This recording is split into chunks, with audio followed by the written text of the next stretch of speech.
Okay, let's try again. Okay, so what's interesting this morning, there it goes. Okay, I have to mute the audio. Okay, um, so you guys might have noticed that all of a sudden my webcam disappeared about, I don't know, a couple weeks ago. And the reason was kind of a mystery. The little thing just died. So the good news is I discovered a very interesting app that gave me this. Gave me the ability to take my old Droid device, of which I actually have 4 Droid devices, so and turn it into a webcam. So I thought that's kind of cool. And in fact, as soon as I did that, the stupid webcam started working again. So I don't know. Weird things going on. But it's kind of slick. If I go into studio mode here and I pull up my other screen,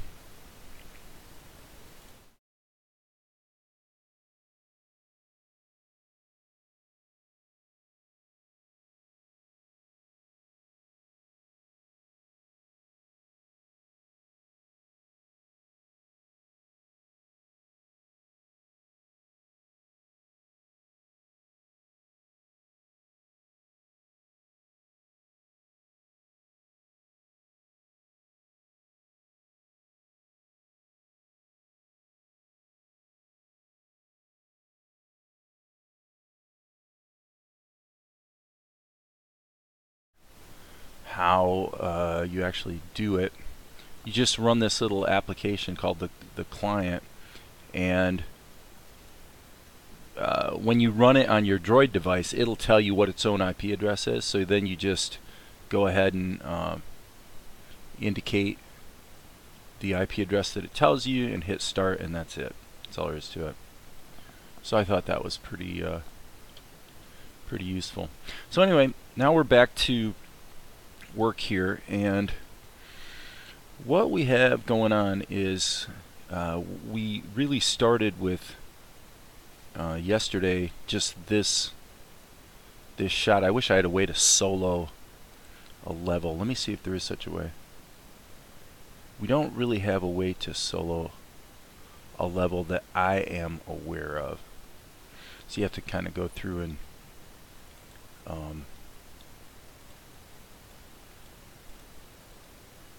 using an image I found online, an actual photo of a Tibetan monastery. Just use that as a reference. Frankly, most of it kind of disappeared, but and then hand painted this foliage and whatnot over top here. Because remember, when we carry on in the story, there's a little rock that's going to fall out of the shadowing here, and because he's the main character, obviously we want to let him pop a little bit more. Okay, so now I gotta switch to my other tab up here so I can see if there's any watchers happening. So now say, okay, what's it gonna take? We gotta look at this in preview mode to really see what we have. So the question becomes, well, what does it take to go from a pencil test to a fairly finished art situation? In other words, each one of these you would call a shot. Okay, I'm looking at my computer here and it appears that OBS has died and it has reconnected. Okay, so OBS has disconnected and reconnected. Not sure what happened there. Sorry about that.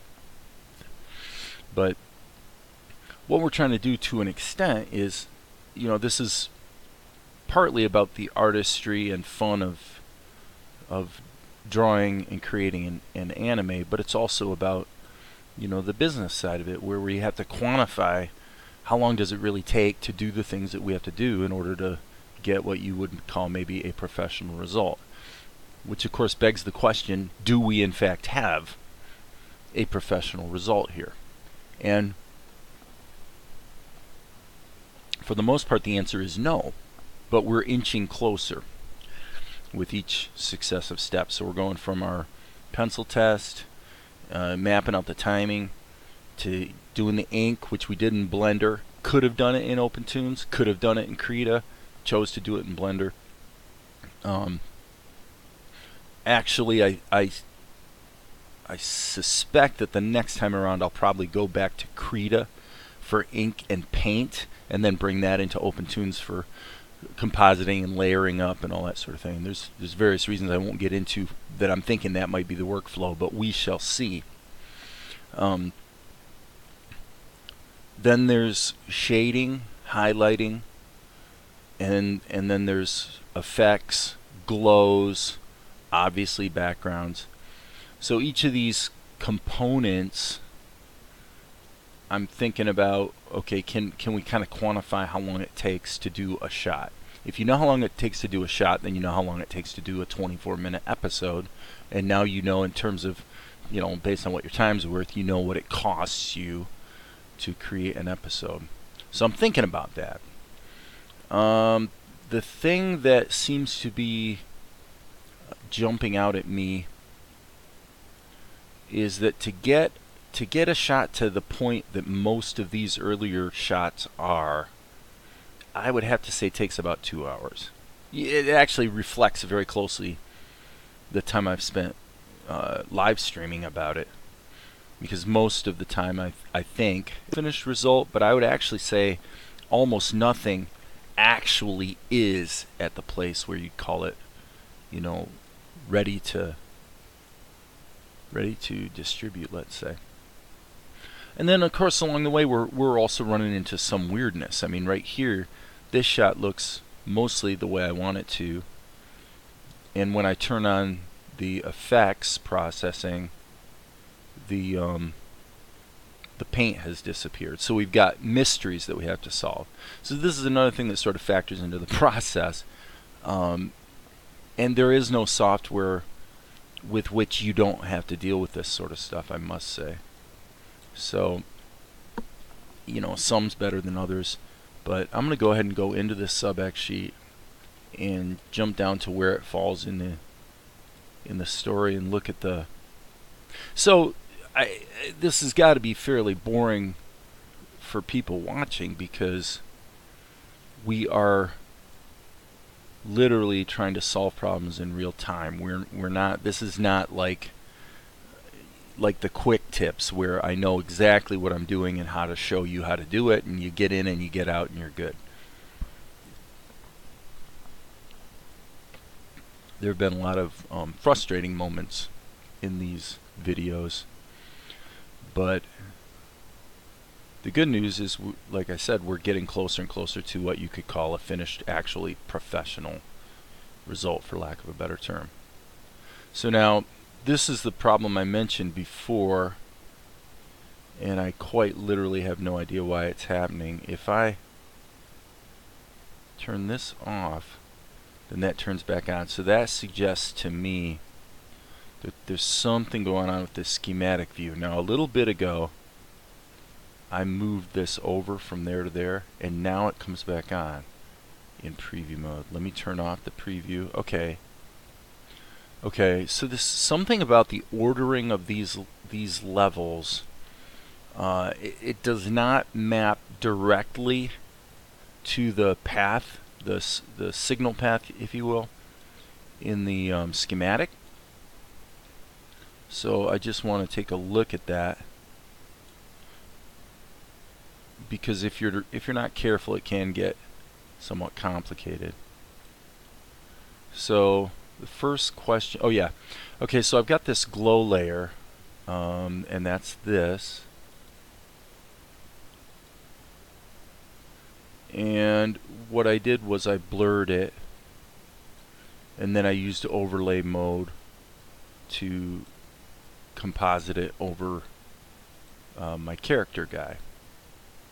And the only reason I did that was just to add a little bit of a glow element to the final render. Let me just double check this real quick. Yeah, that's interesting. Okay, wrong layer. My bad. I'm sorry, I'm being stupid here. Okay. So, I mean, basically, whoop-de-doo. You know, what I'm learning from this is this. I I had mentioned yesterday that generally speaking, I'm trying to move away from having an attitude of let's fix it in post and say no, let's get it right while we're here, if you will. This is a great example of that because all I actually drew, let me kill this blur, and I'm going to actually, I think I'm going to kill the overlay as well. Okay, so now let's take it out of preview mode so we can see what we actually drew. And what I drew was this shape. Okay. And the only reason I put it on there because I thought, well, we'll put it in overlay mode, blur it, and it'll just give a little bit of light like it looks like the moon shining against the rocks. But in order to achieve that, I had to take this simple shape, and you're thinking, you know, this is cool, it's really fast, you know, it's just a simple shape. And the problem is you wind up wasting an hour fiddling with it. I mean, really waste a lot of time fiddling around with it. And so I'm taking that lesson to heart, and I'm saying, okay, forget it. Why are we doing this? This is stupid. I literally just deleted the level. I just got rid of it. Let's just look at some alternatives to getting the same result. First of all, we've got this whole layer here. What if we say, you know, if we're going to tweak it, let's add another brush here and see if the My Paint brushes have a really broad airbrush kind of thing that we can use. When I say broad, I mean just sort of a real large, soft airbrush effect. I mean, of course it has it. Something like these down here would probably be good. Let me try this just because it's got sort of a glow effect, so it might actually be applying color in additive mode. Same thing with this one. Alright, so let's go to our B for brush and let's make it really big. Oh boy, that is big. That's bigger than we bargained for. Okay. Whoops. Sorry, my bad. My bad. Bad mistake. Control Z. Nope. Okay, so this is annoying.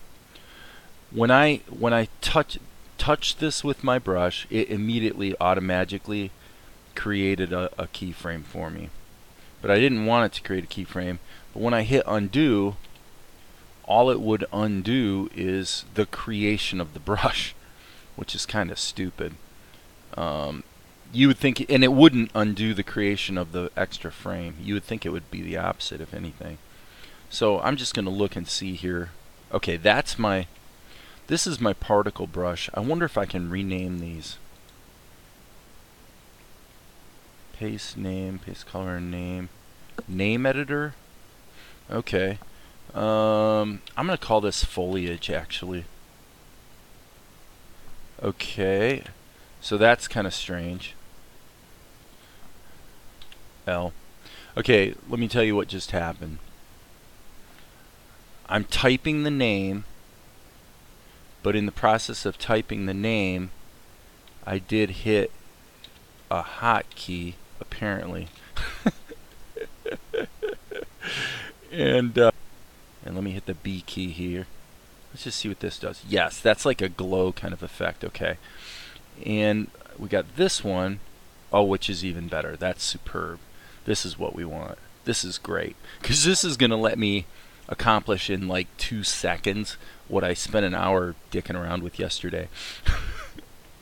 So what I'm going to do is add white, but turn the alpha way down. And this should be actually pretty simple. All I really wanted to do was that. That's all I was trying to do yesterday. Oh, that is so sad. Alright. And I'm going to add a little blue tint to it. Okay, so now I feel like I've gone too far. But the cool thing is, we solved the problem. We figured out how we're going to do it. So what I'm actually going to do is, I think I'm going to just go ahead and put it on a separate layer. Let me look at what this layer is here.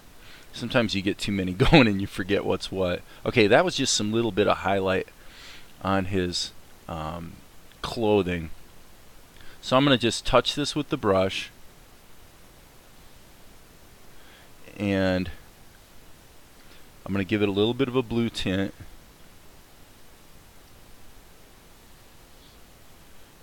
And I think that's too much. I do like the fact that we can tweak it. We can just tweak the alpha, and I'm actually wondering if the alpha is doing anything. Let's see. Nope, it's not. Okay, that's what I thought. So if we turn alpha down, so make a mental note. On the My Paint brushes, the alpha does nothing. Now, it could be, yeah, it could be here. We've got the opacity of 0.3. What is the default? So I'm actually going to turn this down to 0.0 rate. That's fantastic, actually. You know, I could turn this down and maybe add a little bit more glow up here and back here. I love that. It's just I like the fact that it's so easy to sort of tweak the shot into shape. Okay, so now what we need to do is go back to plain color. So yeah, we solved yesterday's problem pretty fast and stuff on different, probably a lot. We'll probably use that quite a lot. So I'm going to leave that. What I'm going to do here is I'm going to go back to these settings. Okay, the default was 0.3. I'm going to move this all the way up to 2, and you can see what happens. Now, my question is, can we change it here? Because if we can, that would definitely be kind of convenient. And we can. So that's really, really good. So for this brush, man, as far as I'm concerned, I think I just want to set it at 1. Because now we can, if a scene calls for a glow, we can just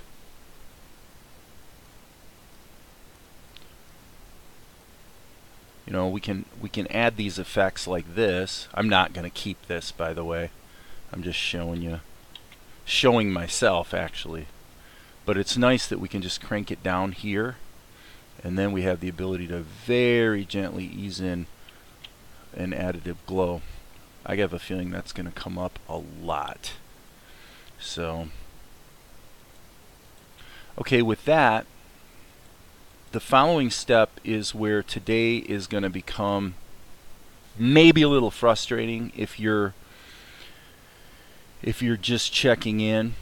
What I want to do, I say frustrating because you might have to sit through me going through a learning process. And what I'm going to do is I'm going to apply the plan. Okay, OBS disconnected and reconnected. I'm going to see how long it takes for OBS or for YouTube to pick up the stream. Okay, it only took about 5 seconds for YouTube to pick up that stream, so that's pretty good. Okay, so now what we're going to do is we're going to deal with the plastic tool. Okay, so as I look at the problem I'm trying to solve here, I just heard a bleep bleep. I heard a bleep bleep. What was that? Okay. Okay, I got 2 people watching. Hey, guys, I got my webcam working again. Actually, I'll tell you how I did it. I installed this.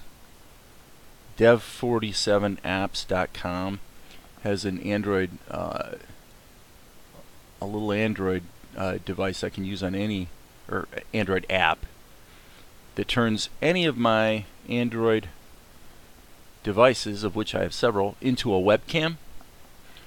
And as soon as I installed it and got everything working, my stupid webcam started working again. So I don't know what's going on. But anyway, okay, so I wanted to figure out how to solve yesterday's problem, which was putting this nice glow on the top of the rocks, and I solved it the easiest way possible today. Instead of messing around with a bunch of compositing and blurs and all the rest, I just used a brush that has a that provides sort of an oops, I need to hit the B key. A brush. Things seem to be freezing up here a bit. Let me see what's going on over here with the live stream seems to be working. Okay, so for some reason I think we're gonna do the old close and reopen routine, because I'm coming over here and nothing's happening with the my brush. It's oh wait, there it goes. Okay, so like an additive glow effect. So that's super cool, super easy. Save early, save often, I always say. What we're gonna do is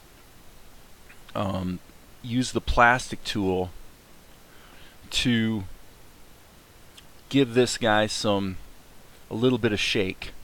So that should be kind of interesting. The problem is if I apply the plastic tool directly to him, then there's some components like this the paint that I put over top of it, including the this slight highlight on his costume. I want to make sure that those are all included with the plastic tool. So there's two ways I could do it. The way that I know will work is to just grab these three layers and make them a sub-X sheet. Okay, so now I'm going to change the name of that sub-X sheet to main care. Okay, I hate when OPENTOONZ does that. You click on something to type, and if you don't type right away, it sort of lets go of it, you might say, and then if you're typing and you hit a hotkey, it'll invoke that hotkey. So it can be a little distracting. So I'm going to call that main character. So now I want to add the plastic tool, so I'm just going to hit the X key and I'm going to create a mesh. Now that's way higher resolution than we need, honestly. Why make the computer work so hard? So I'm going to go with a fairly lightweight mesh, and then what I want to do is I'm going to go to paint rigid. Okay, so right now, as you can see, I assume you can see and understand what you're seeing, is that the all of this mesh will be subject to deformation, but we don't want that. We want it to be such that only our character can be deformed, not the wall. And that's easy to do. You just paint. Okay, done. Well, pretty much anyway. Alright, and then now what I'm going to do is, and by the way, like I said, I've gotten in the habit of saving really frequently. I should just turn on autosave. I don't really want to go and do it right now, but okay, so what we're going to do, let me think about how I want to do this. I'm going to put an anchor here. Okay, and then I'm going to say his hands are going to be fairly locked to the wall. So I'm going to put a node there essentially to protect it, because the animation is going to pretty much be there, there, there, and that's to protect that as well. So I think that'll be okay. So here's my first we'll call this PLASTIC for plastic tool. Okay. All right. So now I'm thinking about every 2 frames we're going to have some sort of variation. I'll go ahead and do it on the first frame because I need to sort of see how the deformation is going to go. So now I need to go to animate, and I can just get busy. So okay, I see the problem. Okay, that was stupid. That would be fantastic if it didn't move the rock. So let's go back to build skeleton, and I'm going to see if I can just take the... Oh, okay, I can't do that. So what I'm going to do is grab this. Yeah, it won't let me do that. Okay, so I'm going to kill that skeleton and just redo it. So I think what I need to do is put the basis for it here. I already painted... let's see. Actually, I think what I need to do is... Well, like I said, we're learning as we go here. I think what I need to do is put a bunch of nodes all along here. I'm just going to fill that up. Okay, then go back to my base, and I'll put one here, and one here. And then I'm also going to take this node and put it right up here, and take this node and put it on his hand. So what I'm trying to do is create nodes that are going to effectively protect certain areas. I hope that makes sense. So now I'm going to go to animate mode, and let's just see if it's going to behave properly. A lot of times I like to turn that off just so I can sort of see what I'm doing better. Okay. That's actually not too bad. Now, I always have to turn this off. I wish this was not on by default because I usually want it off. Okay, I love that. The plastic tool is such a great tool. Now I'm going to go like that.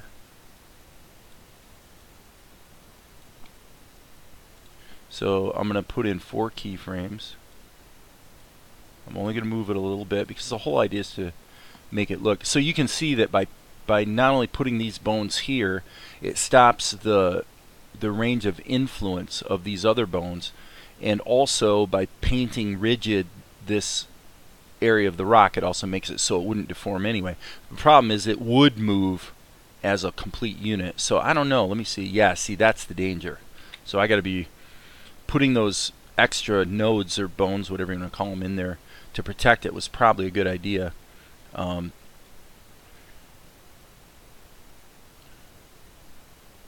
Okay, now that actually seems a little extreme to me.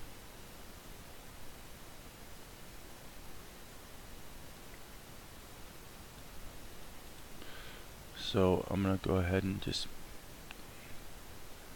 very slight movements, because it's just supposed to look like he's shaking. Now I'm going to take these frames here, and I guess this will probably work. I'm going to delete these, and then I think I should be able to hit Control C, and I'm just going to do a cut and paste. There's other, well, see, that doesn't work. It doesn't cut and paste the it doesn't cut and paste the keyframes, which is sort of kind of interesting and a little unexpected. So if I cut and paste these keyframes on the plastic tool, it will not repeat the cycle. And I've tried repeating cycles with the plastic tool, and like I said, the keyframes don't repeat. So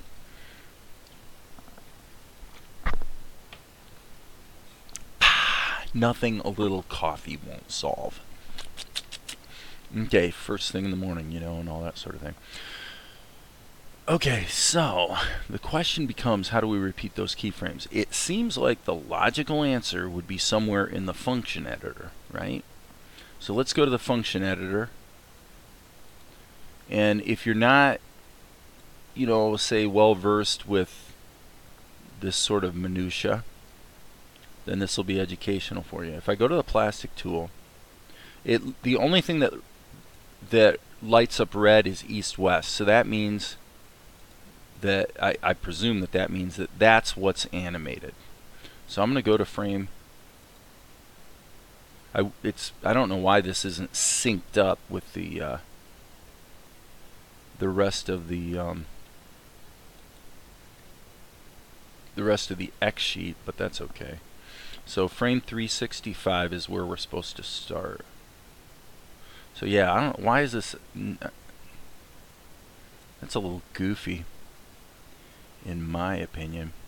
Okay, so I haven't actually spent tons of time with the function editor myself. See, now I've had at least one person. Can I hit shift? It appears I can. And can I hit that? Okay, that worked. Okay, so now I'm gonna, hopefully this works the way I expect, which is if I hit control. Nope. So I'm gonna actually hit C, V, V, V. Okay, so that should have repeated all those, yeah, all those keyframes. So now I can just extend the plastic tool down here and we have our camera shake. So that worked out well. So now the plastic tool can be turned off. This is our preview range right here. Let's just see what it looks like. You know, it's not bad. I don't think it's great because this is such a great example of why the plastic tool is so useful. I mean, we're talking about a fairly complex animation here that looks pretty good, that was done with one, count them, one drawing. That's cool. Problem is, this is why I told you the movements were sort of supposed to be quite gentle and ginger. What I'm going to do is I'm going to cut out, randomly I'm going to cut out a few keyframes just so it's more, that actually made it look less random, honestly. So I would think that the culprit would be this one, just because, yeah, okay. So now what do we do about this? This is what I'm going to do. Let me stop this looping. I want to go to this keyframe, and I think there, okay, so here's how you would tweak a plastic tool level. I'm going to show you here because this is definitely pretty important. Alright, if we change these 4 keys, I do not believe it will update these other 5, because in the function editor what I did was I cut and pasted the values. Good morning, Oscar. I cut and pasted the values. I did not effectively loop these 4 keyframes. I mean, effectively I copied and pasted them. So even if I change these, they're not going to probably change, but they're not going to change downstream. That's okay, because that greater variability is probably going to be a good thing. But here's what you do. You go into your plastic tool, and I'm just going to grab this bone, and you can see up here these distances, negative 1.44 millimeters, angle of 0.48. I'm going to look around here, and those are the only values I see. So if I go and change this a lot, you can see that number increasing. So what I'm going to do is I'm just going to change this to 1. So instead of 1.4 millimeters, it's just 1 millimeter. I'm going to take this one, and it has an angle of 0.23. I'm going to go 0.15. I'm just picking slightly smaller numbers. Yep. Distance, angle. Okay. I'm going to make this 0.3. Okay. 0.05. Golly, I hate the way. Wonder if I'd leave my mouse over it. Okay. Okay. I think I just learned something new. I always complain about the fact with OPENTOONZ, if you click on a value, then it lets go of it. And I just realized the reason for it is it's just watching your mouse. That's really cool. Okay, that's bit me in the butt 50 times. So the answer is leave your mouse over it. Super cool. Okay, so now instead of negative 1.45, I'm going to change this to 0.6. I think that'll be good. I'm just trying to reduce these values a bit. Let's hit the loop and see how it looks. Okay, now I'm actually going to slide this up here so I only see those 4 keyframes. It's still a lot of movement. I mean, that is a lot of movement. If I want to save time, I think the solution is to kill all these keyframes and redo it. So no big deal, because then all I got to do is do 4 keyframes and then go back to the function editor. So let's go here and just, unfortunately, the plastic tool does create a lot of data. I'm going to go ahead and just delete all that because it's not pertinent. This is the data we're interested in. Okay. Let me see here. I said earlier that when I cut and pasted them in the function editor, that if I change them again noticed is up again. It's reconnected. So sorry about that. OBS disconnected and reconnected. So this is the kind of thing that if people want to see you creating an animation, they're going to get really, really bored with what I'm doing right now. The problem is you have to do this. You're going to run into it over and over again. It's the same in Blender and every other program. If you want to work with your data, you've got to be comfortable with like either the schematic or, in this case, the function editor.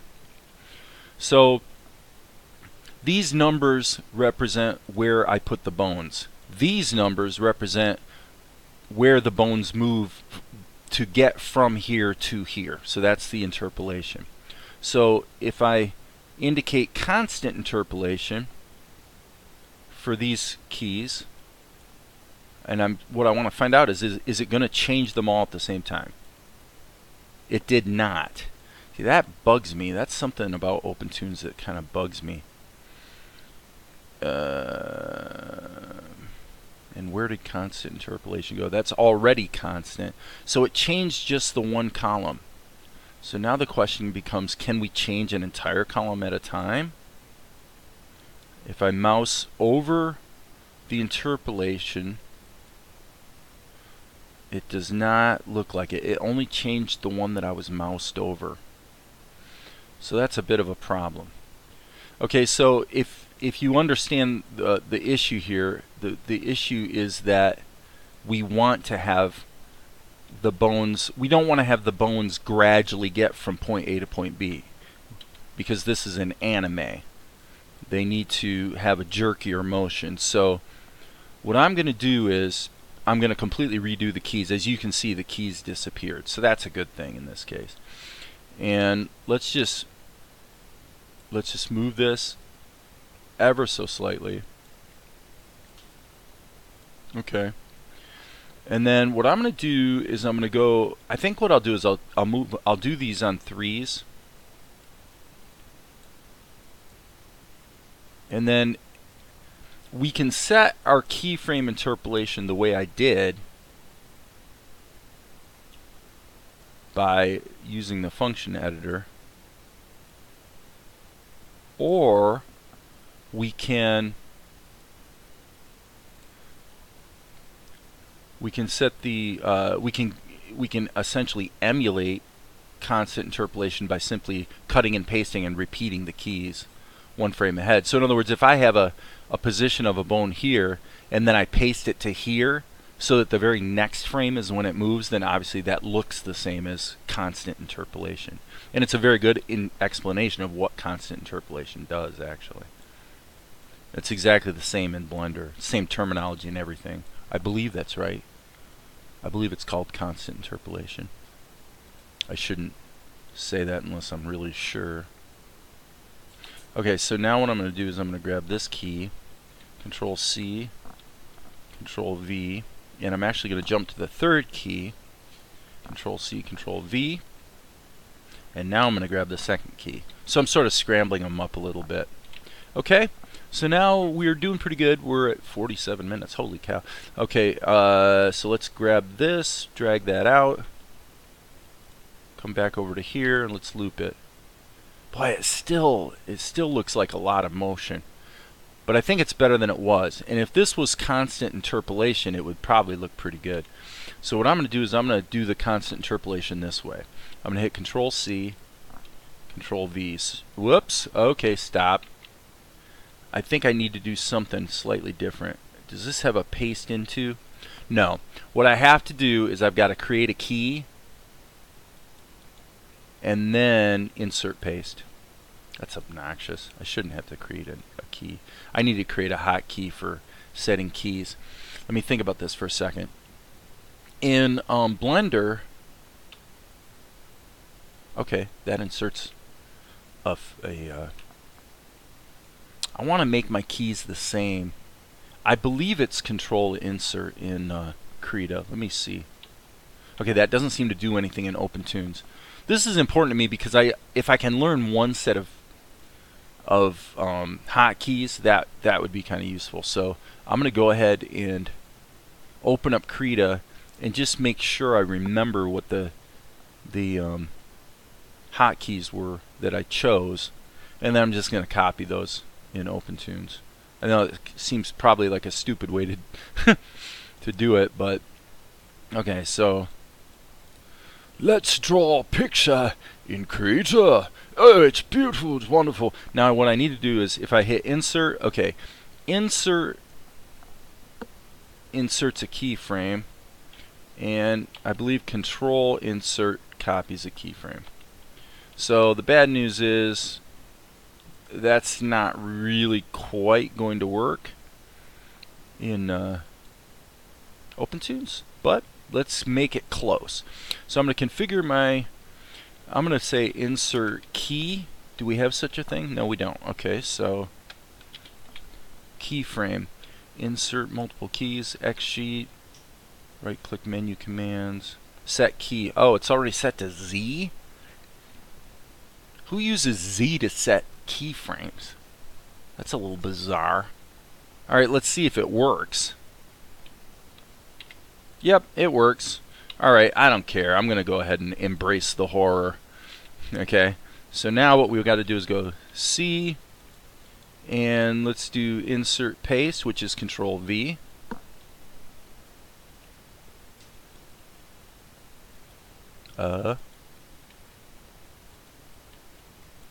Okay, could have been a lot worse. Loop. Yeah, so anyway, the guy's shaking. Alright, we get that. Okay, so now if I hit Control R, so I can have a big screen up here, I'm going to pull this down so y'all can see it. But let's loop this. Okay, in full HD, I gotta say, that actually is not too bad, other than this stupid erroneous line that I didn't notice before. But I have to say I'm pretty impressed with that.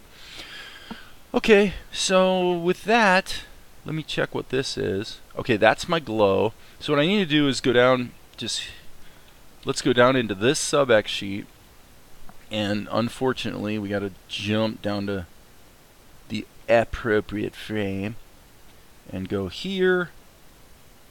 And like I said, there was an erroneous what just chirped? I think that would have been my my galaxy. I don't see that erroneous frame or line, but there I do see it. Let me double check again. This is why with the earlier shots, yeah, it's not here, so it must be on a different layer. Yeah, with the earlier shots, I was taking the whole, all the frames and moving them up to frame 1 and then reframing. But it's, you pay a price either way. You're either jumping around when you go back to your main your main X sheet, or you're jumping around when you go into the sub X sheet. So there's no real win. Uh, okay, there it is. There's the problem. The culprit has been uncovered. We've discovered the source of the Resident Evil. So let's hit the erase key and erase it. That was really hard. Okay, I think we're done with this shot for now. I'm going to say I think I'm going to be done with this shot and go to the next. Okay, so up and out of the sub X sheet. And that seems to be working. Now up here, this guy is kind of wrong because I was just experimenting when I did this. Okay, so I put camera shake, but I really didn't want camera shake. The slight camera move I like, but there really shouldn't be camera shake. What we really should do with this shot is the same thing I did with the other one, which is just make his arms shake a little bit. You know. Now where did my droid cam go? I'll bet you this thing died. That's what happened. Okay, sorry folks. I'm going to turn the webcam back on here in just half a second. Let's go up here and boop, we turn on the webcam. And we turn off that video capture device. Okay. I guess we should put this webcam over here so it looks like I'm looking in the right direction. Is that right? Actually, when I'm looking at this screen, I'm looking this way, so it actually should be there. Okay, so anyway. This is so obnoxious. Anyway, okay, so what happened? In case you're wondering, here's what happened. I was using this old Android device as my webcam, using the very, very exciting Android application called, I think it's called Droid Cam. Yep, Droid Cam. It's great. I really like it. But it doesn't do you any good if your camera dies. So, I'm out of luck. So anyway, so what do we want to do here? I'm going to leave this up to Oscar, since Oscar, you're the only one watching. So if you're paying attention right now, you have about 30 seconds to decide. We've got two things we could do. We could go in here and fix this so that instead of being camera shake like this, we actually put a little bit of a shake on his arms the way we did with this character. Okay, so it looks like he's struggling a bit. Okay? We can either do that, or we can go to the next shot and start coloring it in and all the rest. If it's up to me, I think I'm going to do the fix it back up here. If it's but either way, it's all got to get done. So which are we going to do? I'm going to give Oscar about 30 seconds to decide, and if he doesn't decide, then I'll decide. Alright, so now this shot is absolutely going to require a sub X sheet. Gosh, there's no such thing as a shot that doesn't require a sub X sheet. They all do. So I'm gonna kill all those frames.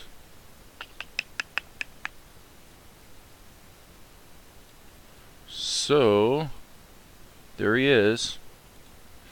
Okay, and Oscar didn't say anything. So what I'm gonna do is I'm gonna go back and fix this because it bugs me. Alright. So the wonderful, wonderful, wonderful thing about OPENTOONZ is that you can do exactly what I'm doing right now, which is you can go in and modify things and all the changes propagate upstream very nicely. It's really awesome. Okay, so now the question I have has to do with my preview. Right now in preview mode, that looks correct. As you can see, it rendered like that. But when I'm turning preview mode off, it's still... Oh, I know why. Okay. So, just to be clear, what I did was I actually set the opacity levels of these, like, for example, this layer. I set the opacity level here so that it's partially transparent in my non-preview viewport. because I want to see in the view, in the preview, which renders really fast. It's basically instant. I want to see it pretty close to the way it's going to be when it's done.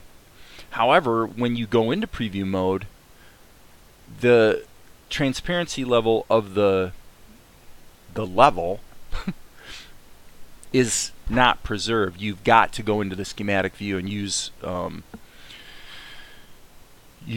blending modes and set levels and all this sort of thing in the schematic view.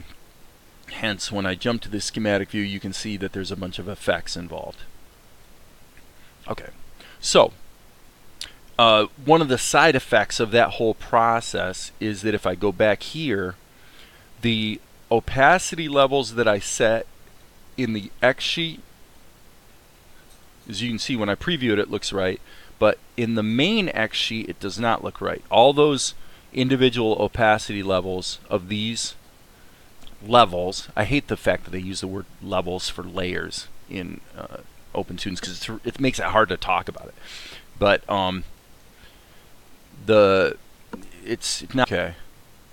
Alright, so we've got a little bit of a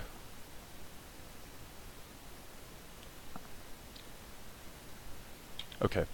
What we have is this camera shake. Let me see if that, now if I mute the level, it still works. If I mute it this way, it still works. Okay, hold on folks, I'm about to sneeze. Maybe not. Okay.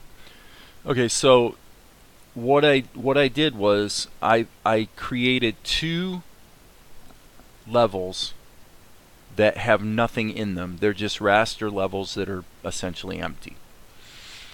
And then I keyframed the scaling of this level, and that scaling is what makes it look like it's the camera zooming in a little tiny bit. This level has all the camera shake. Okay, and then these other levels are connected to these levels, so they inherit this motion, and the way that's done is with the schematic view. So you go into the schematic view and you can see that the camera move and the shake is then inherited by the main character level and the wall, and then I think this is the shadows and highlights. So the problem that we have is this shake. I don't really want to delete it, but I'm just going to bypass it. Okay, so now the shake is out here all by itself, but it's not actually feeding. There's nothing visual that's feeding the main scene. So now what should happen is we should see the slight camera zoom, but no camera shake. Okay, so that's good. So now what we want to do is we want to use the plastic tool to give this guy a little bit of shake on his body, just like we did with the last, well, what's actually the next scene. Okay, and the way I'm going to do that, let me just see what our levels are here. Okay, so that's our touch-up level, and this would be highlights and shadows. So all four of these layers need to be included. So we're going to actually collapse these into a sub X sheet.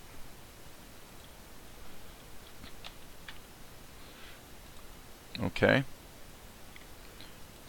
And I'm finding this happens more and more, is in order to really do what you want to do, you've got your main X sheet, and that is a sequence of shots. Each shot has a character or two and a background.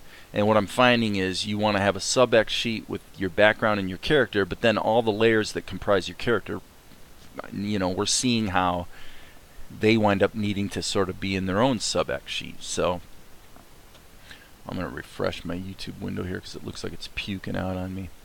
Okay, so what we want to do is go ahead and program that shake into him, and we just hit the X key.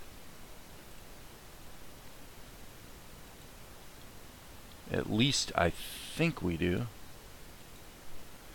X key, which is the plastic tool. That's interesting. X. Oh, wait a second. Let me go over here. Okay, it's just because of this. I'm sorry. basically the menus that I need aren't visible here. So anyway, long story short, let me check one thing real quick. Yeah, actually this layout here is probably the most useful for what I'm doing today.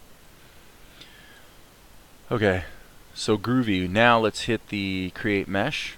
And as you can see, it does just about what we wanted it to do. And then we're going to build a skeleton. And I'm just going to put the anchor way out here somewhere. And what do we want to do? Honestly, you know what I think we want to do? I think we want to put a bone here. And then a bone there. And two bones here. Nah, yeah, that's probably okay. No, that won't work. Control Z. A bone here. And a bone here. Okay, so this one's going to stay anchored. So I'm essentially protecting his hand, and only these three are going to get animated. Alright, so now we're going to animate. Alright. What happens if we just click this and move an arrow? Can't do it. That goes from frame to frame. What if we, like in Blender, you can click this and by hitting the shift key it'll only move a little tiny bit. Nope, doesn't work here. What about control? Nope, doesn't work here. What about alt? Nope, doesn't work here. Okay, so what we have to do is essentially move it as little as possible. And I need to go back here to build skeleton, and I really need one more. I need one more sequence actually. I'm gonna go like this. That's to protect this region from being influenced by the bones.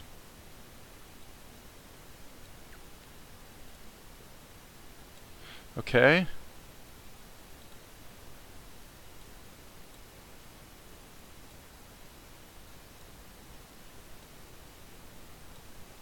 Okay, one thing might be a problem here. Let's see. Oh, that looks like that's going to be okay. That's good.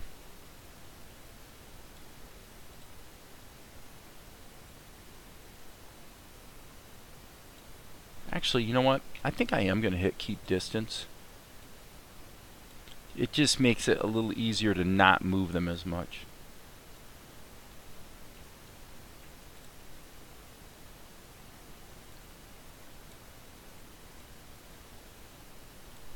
It's too much. So that's only changing the angle. So I'm going to go from no angle, from 0, -3. Okay. So I'm going to go to, I'm going to make that, so I'm essentially going to add about a less than 1 degree change.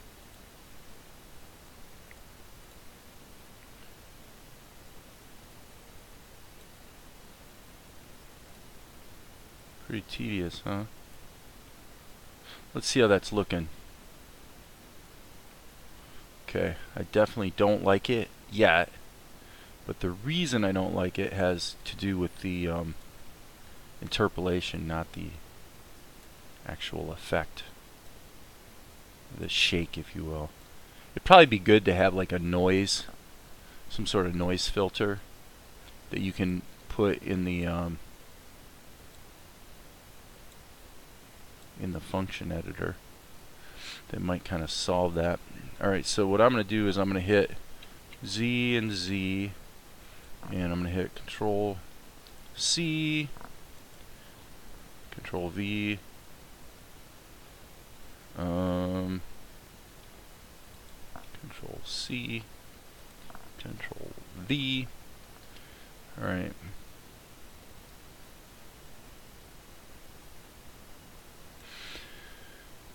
Okay, so now what I got to do is make this into, well, actually let's check the pacing of it first.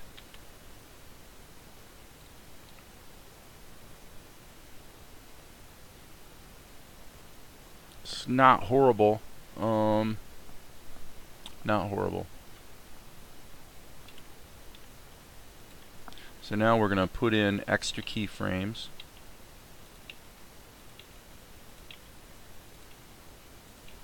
And what we're going to do is control C, control V, control C, control V, control C, control V. Again, just keep doing this. And obviously if we had zillions of keyframes, this would become sufficiently egregious to try to find a better way. In this case, we just don't have enough keyframes to justify the effort. So I'm going to just go here, select this column, and hopefully let's mask it so we only see what the camera sees. And this should be pretty close. Loop it.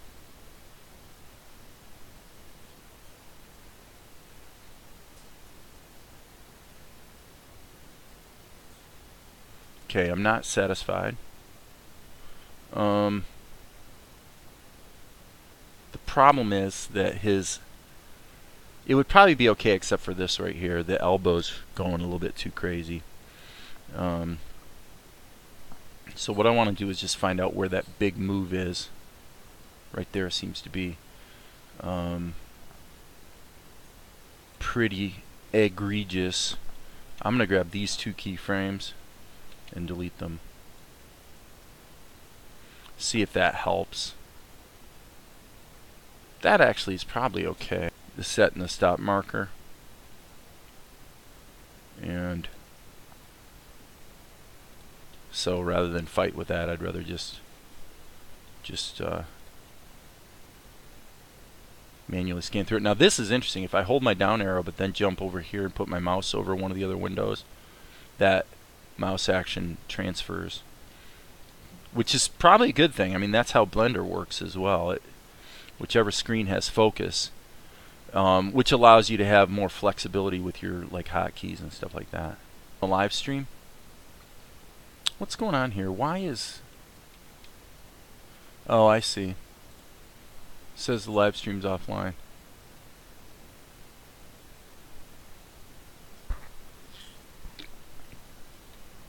Seems to keep going offline fairly frequently. So I will say that this looks pretty good, but the wall situation has to be addressed. I say we fix the wall. And the way we're going to fix the wall is we might as well see if we can do it in the most straightforward way, which would mean from inside OPENTOONZ as opposed to opening it up in some other application. I'm jumping between my windows because I'm curious where the best place is going to be to work on this. The problem with the drawing view, I mean, just obviously we can change it, but the problem with the drawing view is we don't see the X sheet. So we got to open an extra X sheet view, so that what I want to do is I just want to go to the first shot that has this picture in it, and okay, the style editor's open here already. So what I'm wondering here is if we turn this off, okay, it's because it's a sub X sheet. I'm sorry, my bad. Here's what I'm looking for. Okay, so now we grab this and we actually have the painting available to us here in OPENTOONZ, which is great. So I can just paint over this. So how's that gonna go? Let's find out. Well, we might want to mess around with with the My paintbrushes a bit. I'm gonna hit the B key, and what I'm hoping is that what I'm looking at here right now is that the granularity of detail that we actually want in this image. I'm going to go to -2 and see if I can get away with that.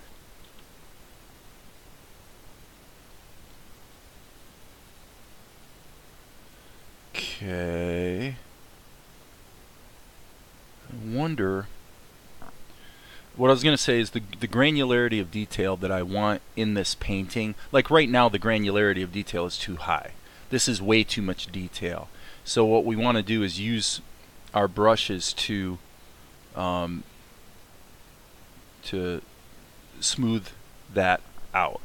So when I'm working with the My Paint brushes, probably my go-to tool is the R key, because I can literally have one finger on the R key and one finger on the B key, and then I'm able to fairly rapidly just paint, you know. So this, I'm going to go to -3 on this particular brush.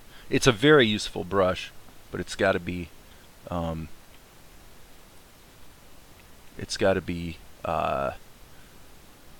fairly small to be useful in this context.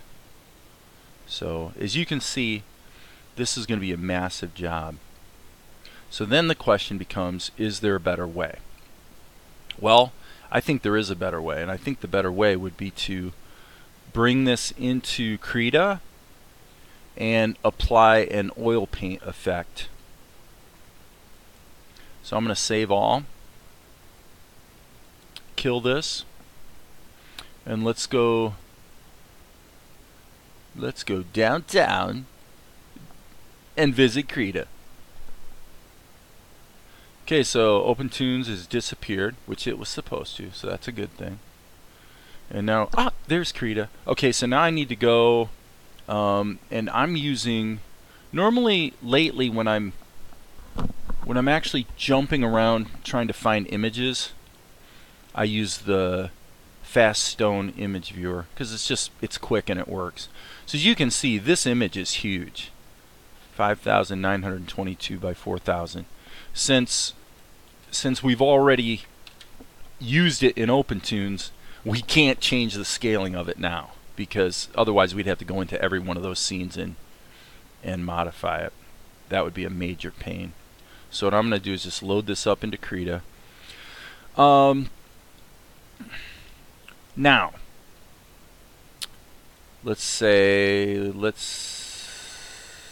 I want to make sure that our saving settings are correct here. It's a ping image.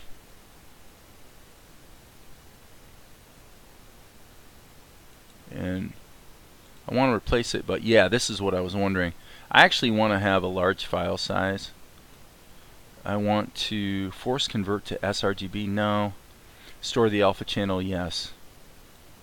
Okay, so by doing what I just did, it saves a lot faster because you're not having to deal with compression, and which, you know, it would have to go through the compression process every single time you resave it. So it's a big file, but it's not that big.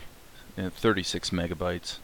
You know, in modern terms, that's really not that much. So, okay, so now what we want to do is, the first thing we actually want to do is just hide that layer, because we're probably going to need to come back to it. And then let's save our work as a Krita file right now, so that we can mess around with it, and then once we know it looks the way we want it to, then we can go ahead and re-export it as a ping. So my thinking is the oil paint effect. Now if I was a betting man, I'd say we could get away with actually scaling this down and then scaling it back up. What do you think? Can we get away with that? Let's try it. Let's do this. Let's be naughty. Let's resize the canvas to 2000. Oh, come on.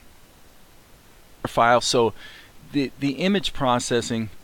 Oh my gosh, I can't believe how much OBS keeps stopping and starting today. It's like totally annoying. Okay.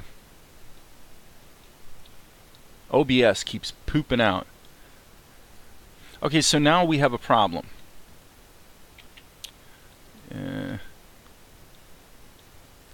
And the problem we have is that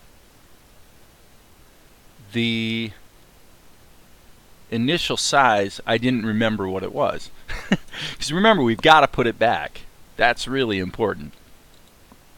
Okay, so on this layer, I'm just going to write the current size.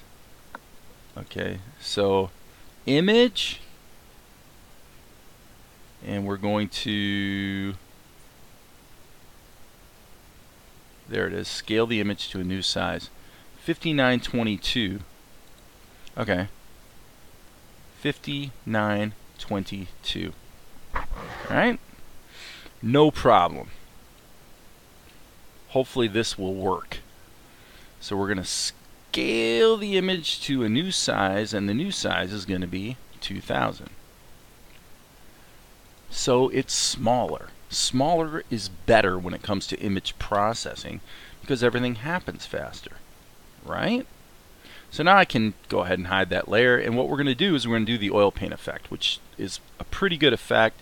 It should simplify the look of these. Let me make sure these completely match. Yep, that's correct. So now what we're going to do is we're going to go artistic filter, oil paint. Okay, it should be previewing, and even though this is a 12-core machine, it's pretty slow.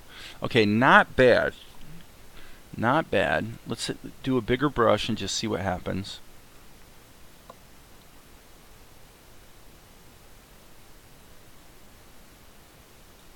And unfortunately, it's still slow.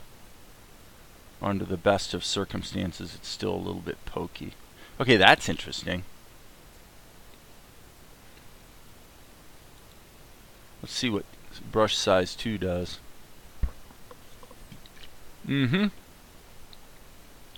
Oh, here it goes.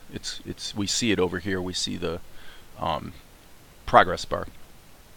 So let's just give that a second and see what it's going to look like. Okay, so a larger, I want to click here and zoom out. Okay, obviously the dripping effect is not really a big win. Obviously. Okay, and a brush. So how do we get rid of that obnoxious sort of flowing effect? Well, I assume this is how. Let's find out if I'm right. That looks pretty darn good. Gosh, that looks actually quite good. I think we can do even better though. Let's go to a brush size of 2. Getting rid of that smoothing definitely helped. I don't know, I thought I set that to 0. Now it looks like it's set at 10. Okay. Oh, I see, 10 is the minimum. Okay, so let's pull back, and I'm going to say that doesn't work for me at all. I want to use the minimum effect for the brush, for the oil paint effect. Okay. And when I zoom in, I think it looks pretty good. And then what I'm going to do is I'm going to repeat it with that setting, which the hotkey is Control F, which is exactly the same hotkey you would use in GIMP. And I'm going to do one more time.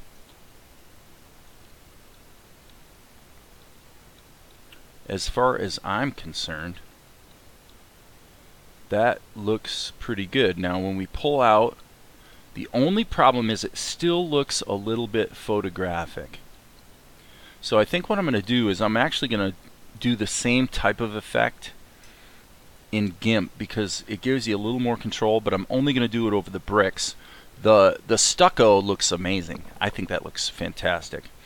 And by the way, I should mention that this is going to be altered as well to make the window twice as wide, and then the directions or the decorations around it are going to be changed. But I think with that, let's bring it into and save as. Gotta save it as a ping. Actually, you know what? Before we do that, let's save the Krita image. Just save it. And then save as. That way we have it. Okay, so this is going to be a ping. Back to a ping. Save that. We are going to overwrite it. And saving, that's interesting. It didn't, this time it didn't give me the option to change the compression settings on the ping file. So that's kind of interesting. So I feel like it went as far as I can go with Krita. So I'm going to go ahead and, I will tell you that if you want fast image processing, if you want to not have lockups and crashes and stuff when you're dealing with really large files, you are better off with GIMP than Krita by kind of a wide margin, actually.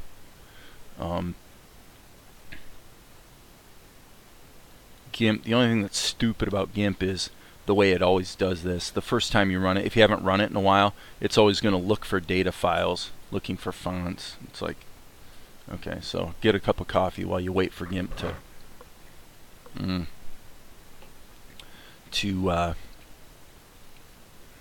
load up. So it does load up slow, but anyway. Okay, so I want to go to the Fastone image viewer. This is the image we were going to work with. So as you can see here, let's refresh this. This is interesting.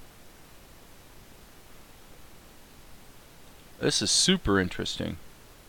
The changes we made in Krita appear to be gone.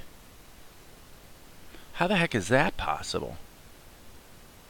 Well, you saved it after I did the processing.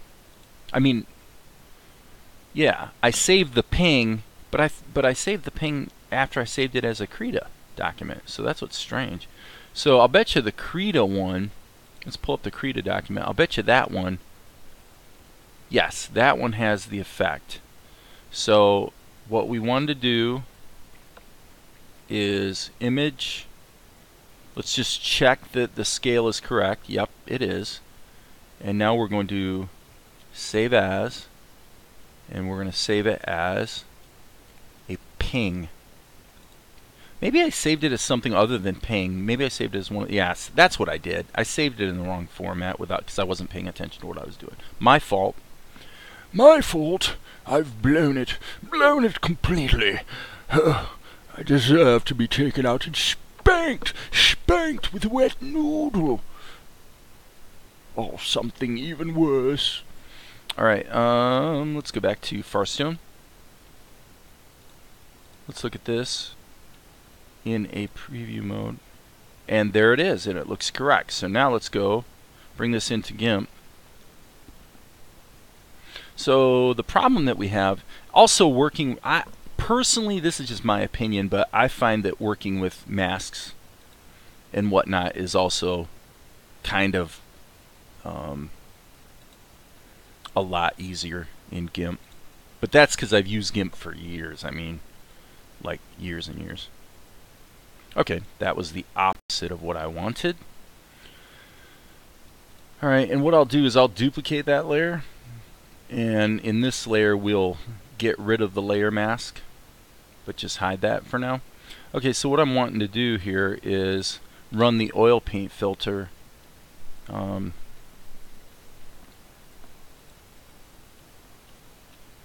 on this stuff. So let's go to Artistic, Oilify, and let's go down here. Yeah, see, that's nice. It just smooths it out a little bit. Let's make the mask size really huge and see what happens. Honestly, I think I'm going to go with that. Because, well, let's see. Most of the time in the show, we're fairly zoomed in on those rocks. So let's split the difference. We'll go with something like that. Now this might take a minute. Yeah, oil painting. It's kind of slow-ish. Can we cancel it? Let's cancel it and let's do the same thing we did in Krita. Absolutely, let's do the same thing. Image, let's scale the image down to 2000.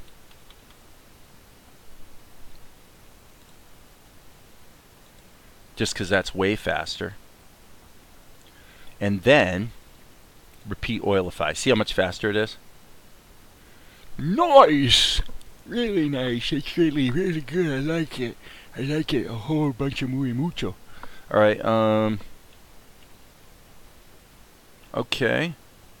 That looks pretty good. Now what I really would like to do is I would like to extend some of this effect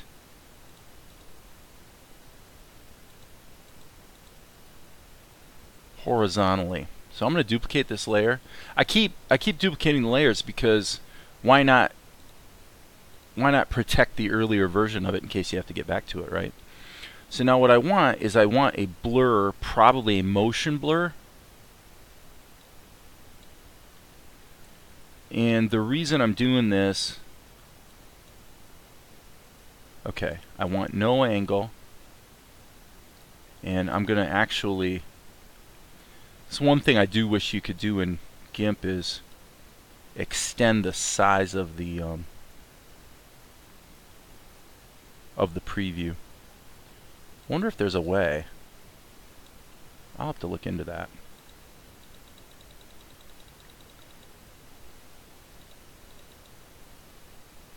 Let's just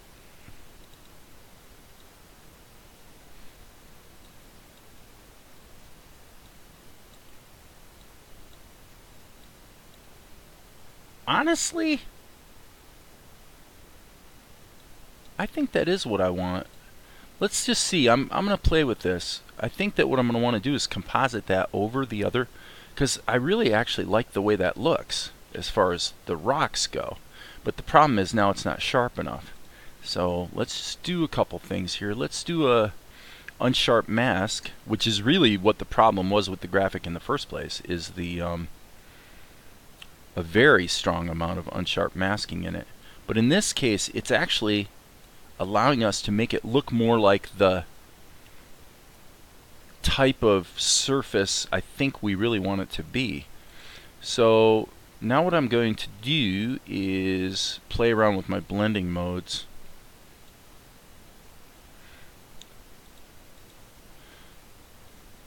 Wow, that actually looks pretty awesome. I can't believe I just did that.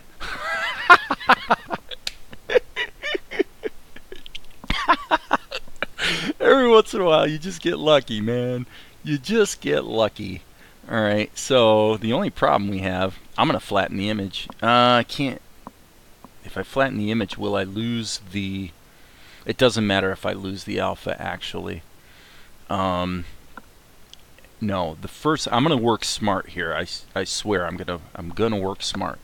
And the way I'm going to work smart is by doing this, which is, let's save the XCF file.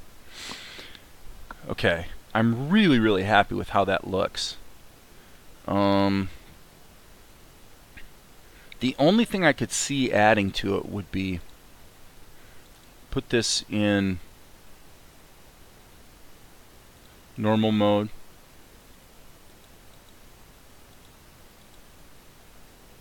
Okay. And what I'm going to do is, well, actually, sorry, that doesn't work. Okay, what I have to do is duplicate each of these layers.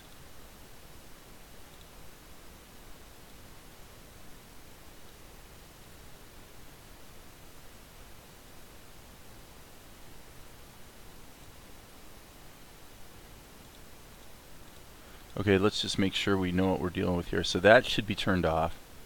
That should be turned on. That is on in overlay mode. So we're going to turn both of those back off again. This needs to be up top. Or actually, I'm sorry, that's not true. This needs to be up top. This needs to be on in overlay mode. Okay, so then this is where we're going to sort of operate. What I want to do is merge this down.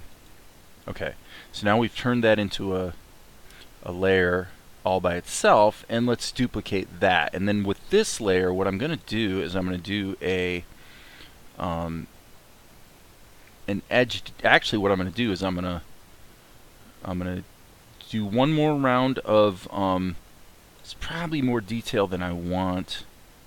Let's look at some of the other algorithms. Gradient is better. Roberts is okay.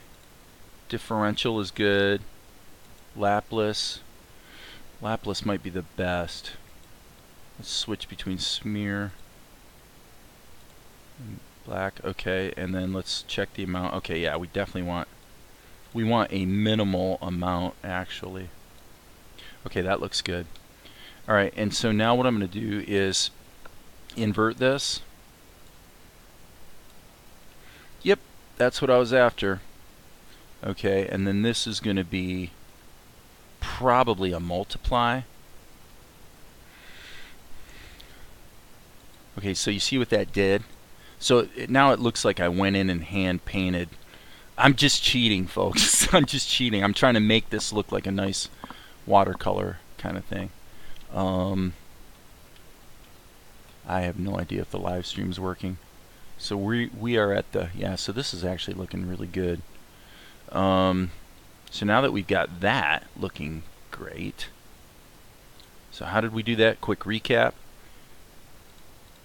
We took the original oil painted version from Krita, added a little better oil paint effect in GIMP, did a motion blur, and then composited that over it in overlay mode. Then I merged those two layers together so that I could run a edge detection algorithm on it, and then I laid that over top. And I'm going to actually see how this looks if we double it and even triple it. And I actually think that looks like it would be a background painting in an anime. I like it a lot. So I'm going to turn this back on and save my XCF file. Boy, this looks great. Okay, and with that, the only problem I have is this little region right here, but I think I'm going to leave that. So image flatten, let's see if that kills my alpha channel. I don't think it will. Ah, it did. Okay, well that's alright. Doesn't really matter. So I'm going to hit the clone tool, and let's get a big brush that's got some, well, that's too big. Let's just try this.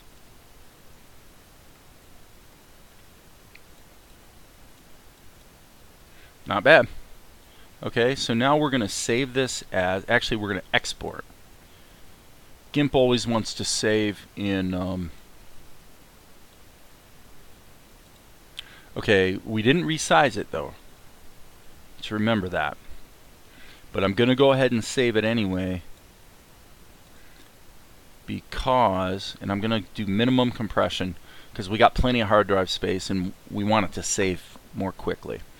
Okay, so now what we're going to do is we're going to take kind of a key step that we've been needing to take, which is add a layer mask to this.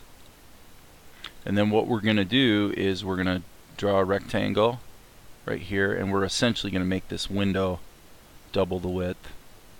Alright, and then we'll just brush, sorry, it's the P key in GIMP. Okay, and I'm just going to apply the layer mask so it becomes part of it. Control Shift A so nothing's selected. And now what I'm going to do is take my, let's just go ahead and reduce the size of this to probably about 35. And it's pretty close. And then let's use the clone tool. Control C, I believe. Is that what I want? C, sorry. Control.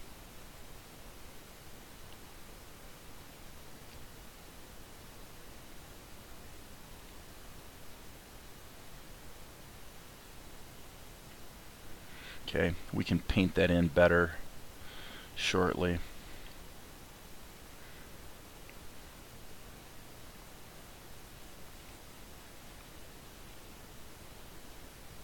Oops. We don't actually, oh darn it.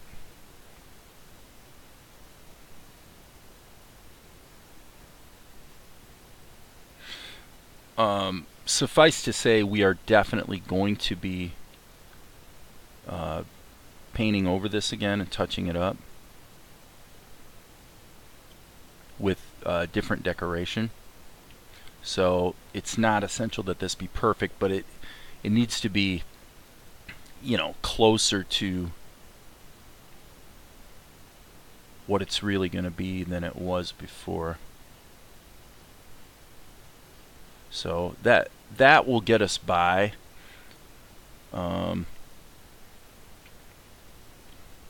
I guess if we want to be, nope, we gotta go. I'm just gonna get this in here, because again, this is literally not even close to what it's gonna be decoration wise ultimately, but at least that gives us a better, it's a closer approximation of what the final thing's gonna be, so it becomes kind of a reference for us and stuff. Okay, so now what we're going to do, we've got to rescale this image. So let's image scale back to 5922. Yep, that's correct. It'd be easier to have remembered the height, isn't it? Because the height is 4,000. Okay?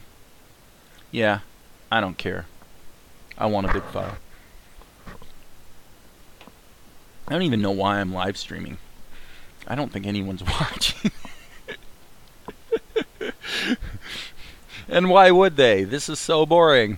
Okay, export. Export to bricks.ping. Okay, I'm fairly enthused about how this is going to turn out, but we shall see. So there's our image. And where's our mouse? Let's get our mouse. Clearly, some color correction called for. However, in total,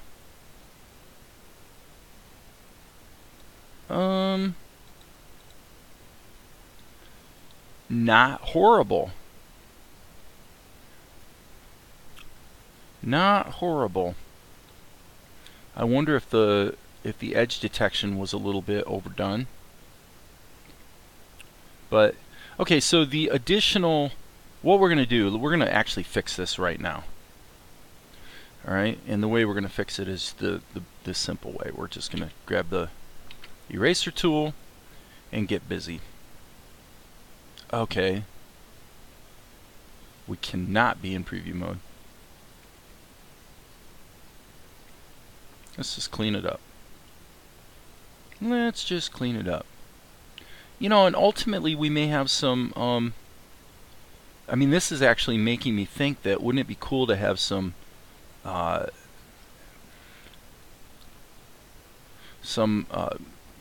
plants or some vines. You know, there's a lot of cool things we could probably do with this.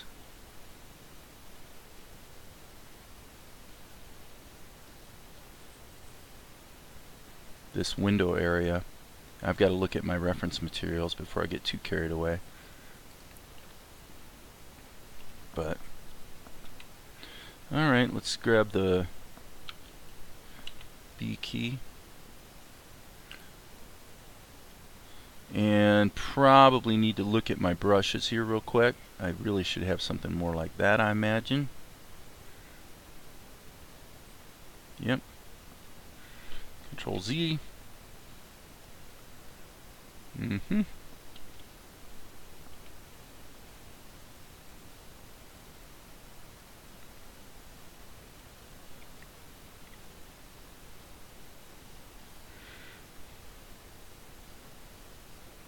Yep. Just paint over it and make it look like we want it to. Okay, and now I'm going to actually lock this into the camera view so I can see. Yeah.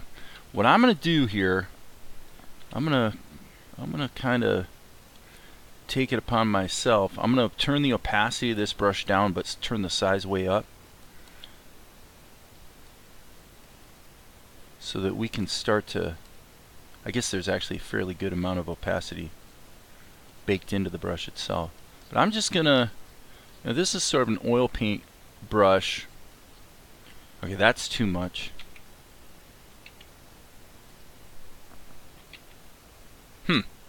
Doesn't want to let me undo, so let that be a bit of a warning. So I'm gonna hit Control Z, edit, undo. Okay, word to the wise, don't get carried away with your painting, because for whatever reason, if this like a blur, because then it just looks, well, it looks blurred. It doesn't look noised up, if you will. So that's why I wonder if my foliage brush would be even better. Let's use the foliage brush, get that gray color going on, turn the size up a bit. Let's just see what happens. Oh, we gotta, okay, that's pretty nice. I like that a lot. So is anybody watching? I don't think so.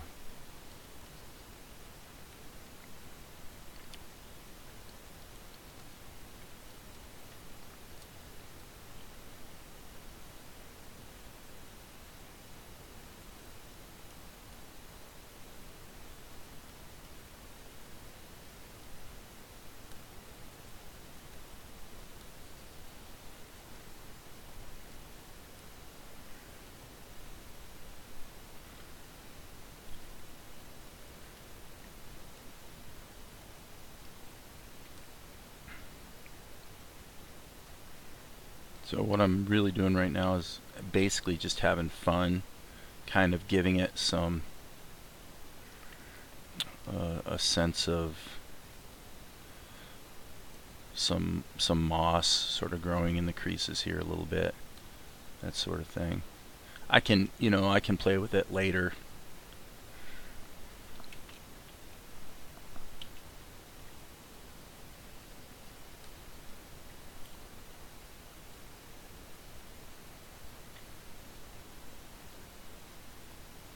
But this, what I'm calling the foliage brush, I mean, it's basically just a brush with a bunch of noise baked in that sort of is reminiscent of film grain. And I just like the way it looks. It's got a nice look to it. So let's see here. Okay, so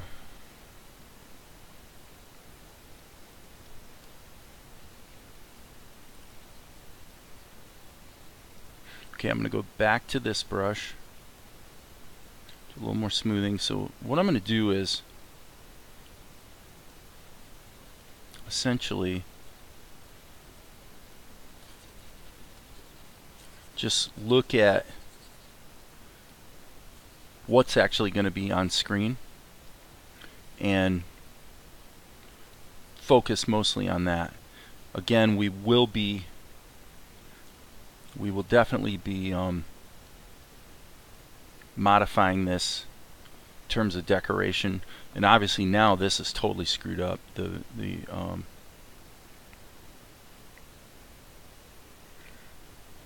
And frankly, if it's up to me, I would probably actually encourage changing this so that it's not so wide. I think I liked it better when it was just a narrower window, but that looks pretty good. I mean, I think you know what, we're gonna just fix this. We're just gonna make this work. Okay, and we're probably gonna have to do some cloning and whatnot, but maybe not. Let's look at this for a second. The problem with Checking my webcam or my live stream again.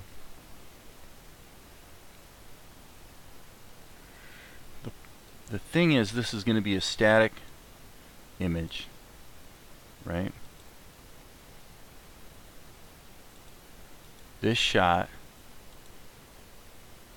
in this particular frame never changes. Now let me just think about this for a second. So is this a sub X sheet? No.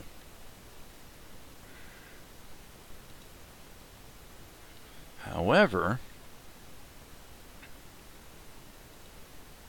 this is, here's what we're dealing with. This is a OPENTOONZ raster level. So this is what we need to do. We need to insert a raster level right here. Okay. And I'm just kind of going with what I think probably makes sense here. I'm thinking that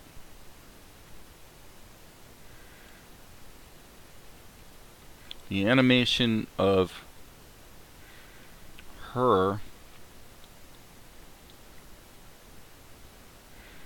is, okay, we don't want the effects view, sorry. We want, we need to switch to this view. Okay. So what we have is the wide shot is animated. And so what we want to do is take this column 4 and connect that here. Alright, and now we should be able to hit the B key and just scribble over it, and we will see that by making that connection in the schematic view, it animates. So that's perfect. So now we can cheat. We can use this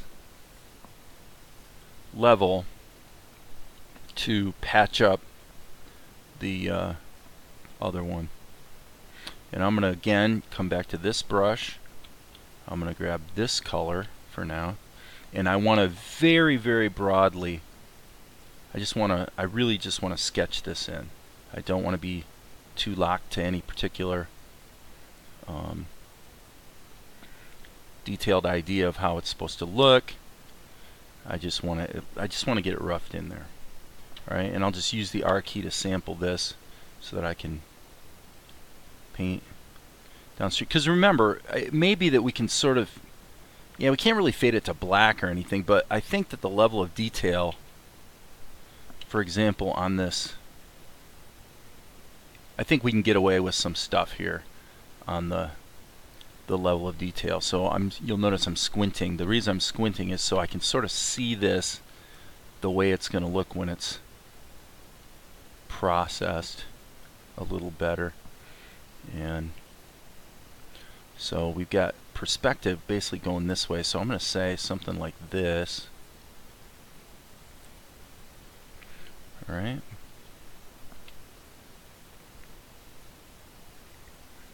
Now for me, another issue I kind of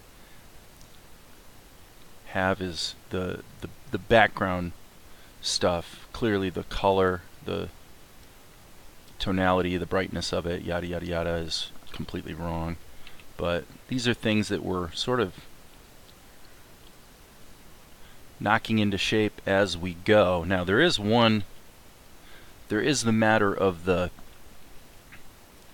legs of the, whoops.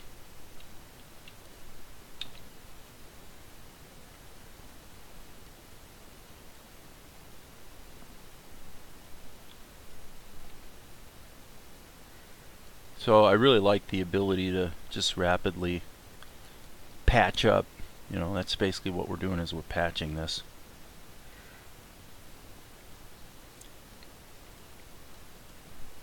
And I'm going to switch back to this brush so I can, whoopsie poo, sorry. Now the undo is working. Weird. Weird, weird, weird.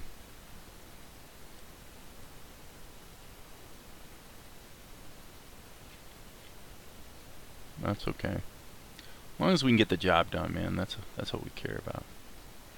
So yeah, I sort of suspect that I've alluded to this a few times, but I just can't believe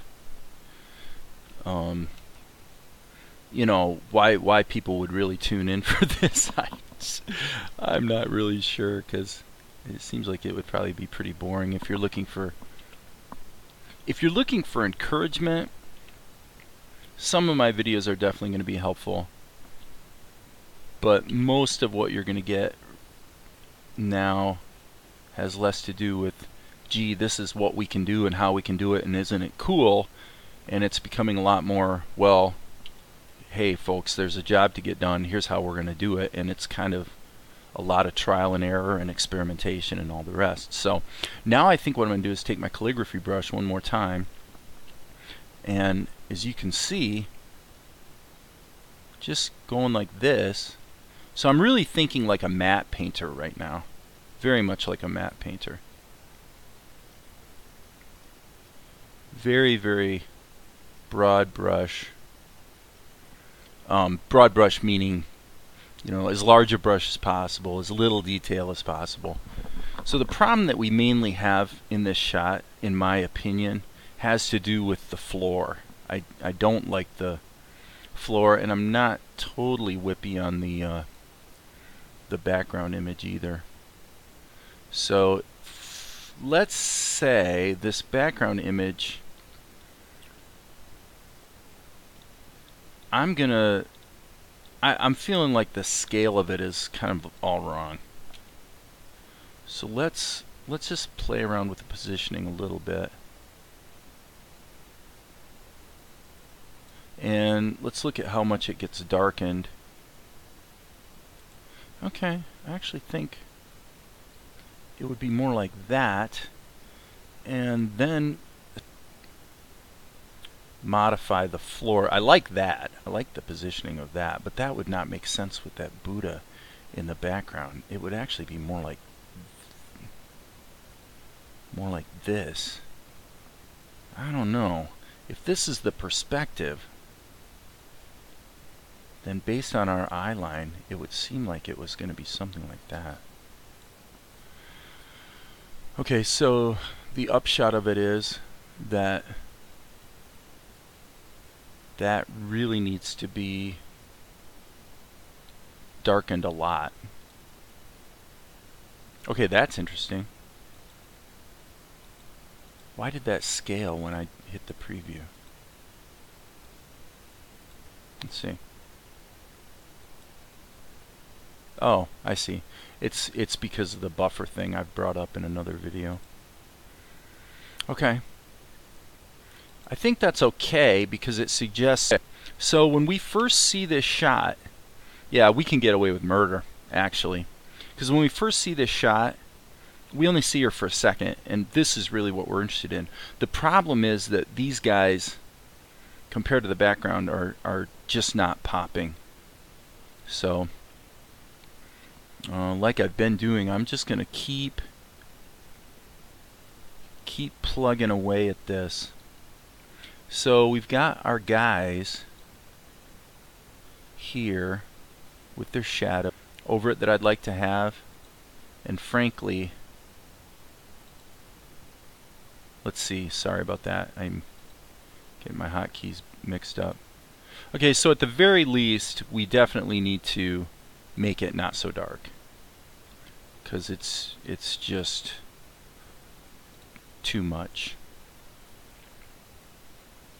So what if we just change this color to turn the alpha down? Stay in preview mode.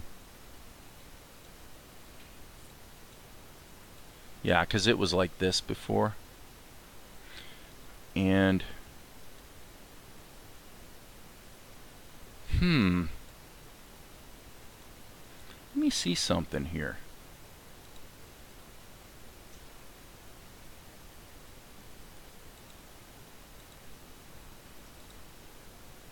go to this mode. Okay, okay. So the problem is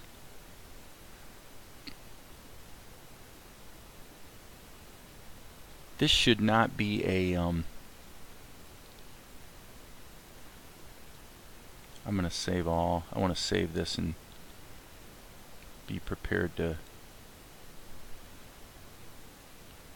make some changes. Actually, what I'm thinking about is, instead of this image being instead of this image being just an overlay that doesn't move, I'm actually thinking it should move with the animation, so that we can cut pieces out of it that effectively act like glows. So basically my whole strategy for the color correction on this shot is changing, and I'm actually thinking about those My Paint brushes I was using earlier that maybe would be a better way to do it. So let's kill OPENTOONZ, since it just asked me if we would. I want to be polite to OPENTOONZ and accommodate its memory needs by reopening it. And then we're going to go to that particular shot again. Was it this one? I think it was. Yeah. We're going to go into here. And like I said, change our strategy a bit. So first of all, let's kill this.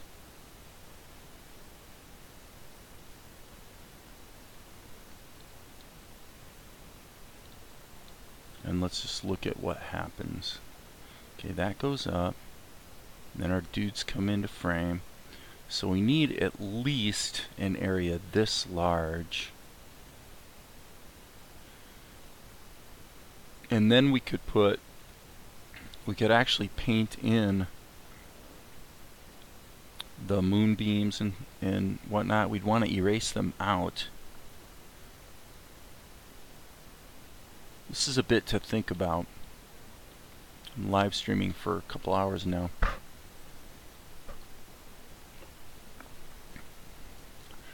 But I don't think I want to do it the way I did it before. What I want to do is as much with my paintbrushes as possible. I wish we had the ability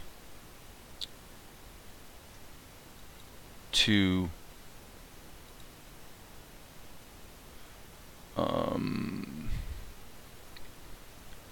I wish we had a little more flexibility with our blending modes here in the preview. It would be quite helpful. But we don't. So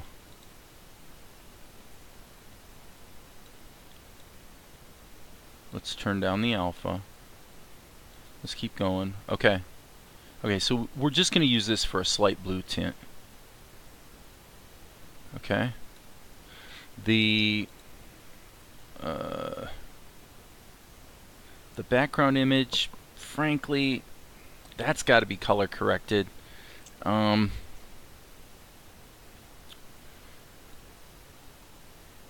So let's go to the schematic and let's at least get the color correction for the background close to what it needs to be, so that we're not having to think about it. That is the defocused background, and there are no effects on it. So let's just insert an image adjustment, which is going to be I think hue saturation value would be good. Source of noise, I don't know about that. Let's turn the saturation down and see what happens. Let's go to preview mode. Okay, yeah, this is the wrong plugin. Let's replace this. So we want to do an image adjustment.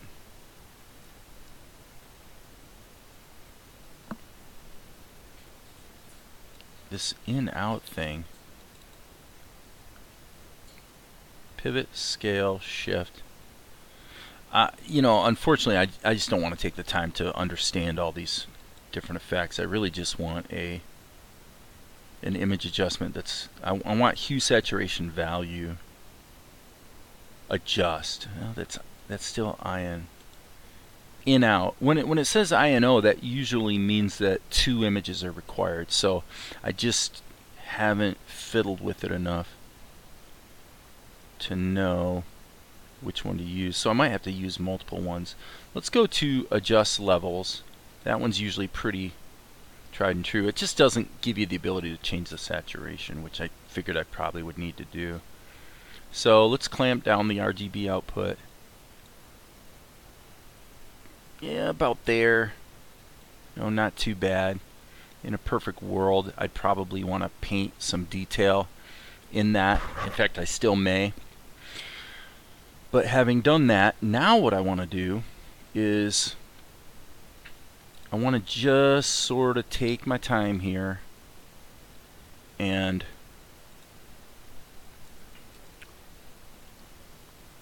add some things that are going to help. I'm going to take my additive glow that I had before with a slightly blue tint to it, and let me just see what this does. Okay, that's pretty strong. Okay, and again, for some reason, when I first start using,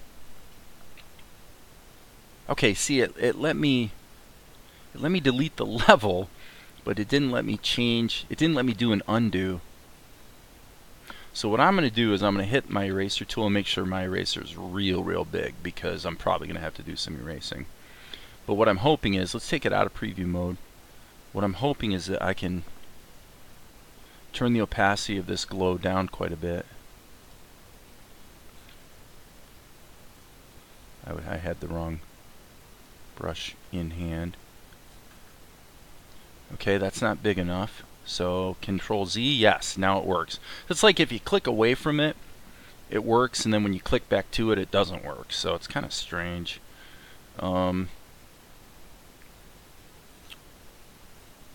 But this is where those INO layers are useful, because honestly, what I'm doing right now, I really only want it to be applied to Akari. And in fact, I'm going to move the, yeah. Okay, well actually no, it needs to be over top of that as well.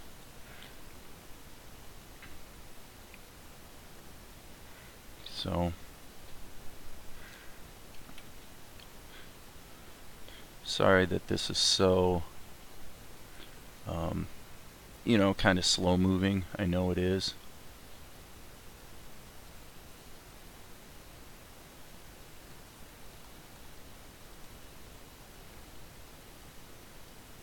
Nope. I want it to be quite big. There we go.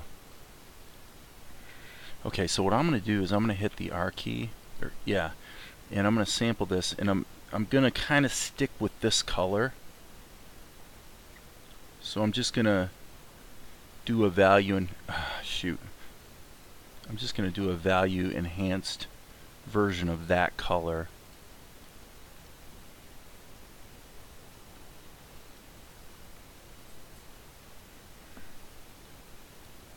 All I'm trying to do here, and I really need to, actually I probably need to look at it at the actual size. Yeah, because all I'm trying to do is just make her pop a little bit. And I don't really like the way what I'm doing is working. So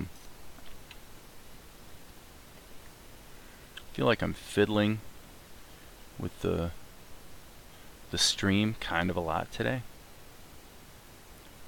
So I think I'm going to probably turn it off here in a minute. Alright, here's the problem I'm having, is I had the opacity of the brush turned down. So now, by using definitely a broad brush, I can make it look like the moonlight is sort of coming in here and illuminating her a bit.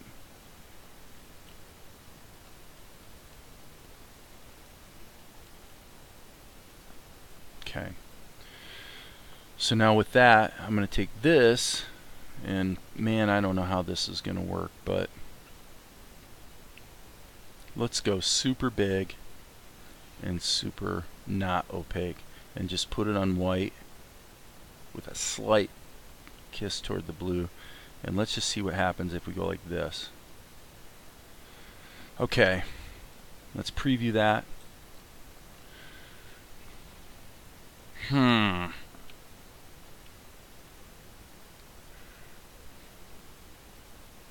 Well, to tell you the truth, folks, I don't like it. I feel like I'm fighting it here. I'm just not getting the effect I'm after, and the fact that there's this real disparity between what I'm seeing in the preview versus what I'm seeing when it renders is problematic. What it's actually leading me to think is, as much as possible, you don't want to use post-processing effects unless you absolutely have to. You want to see interactively in the viewport exactly what it's really going to be. That's what you want. Okay.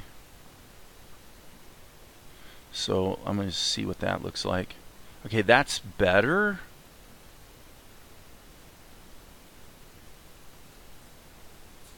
That is better.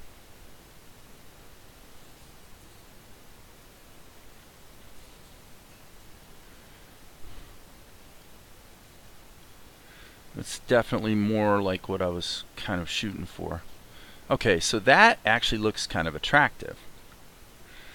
Again, my main issue is that this, and of course the moonlight coming in needs to be painted into the decoration as well.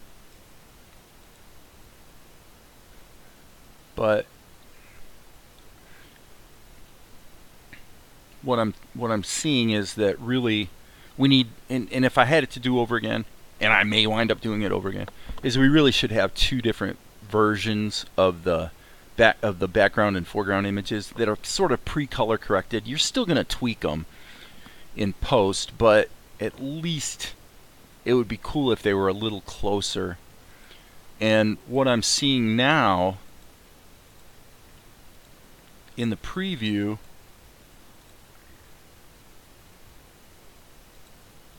yeah, that's not too bad. I mean, okay, so let's make this a little darker. So I just want to match them up for the most part so that what you see is really what you're going to get.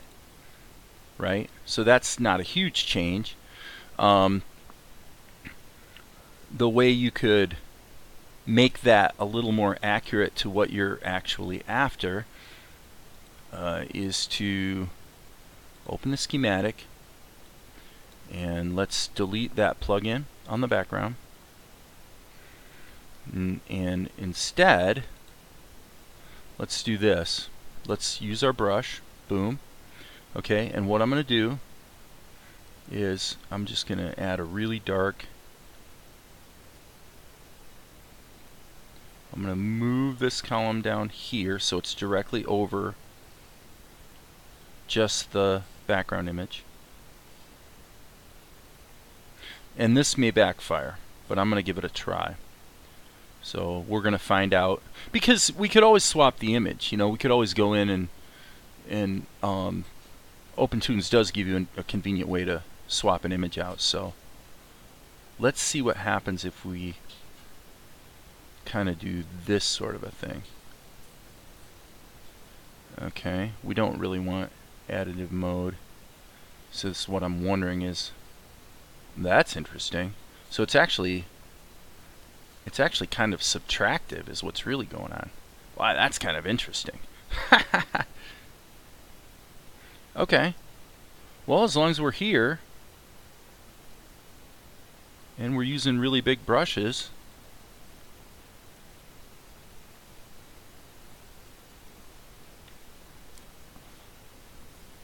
okay. And then let's take this and do the same thing. Let's just set it to about 25% opacity. And the more we turn it up, see, the problem with it is it's not really darkening the background the way I want to. That's better. Okay, that is better. And let's get this to...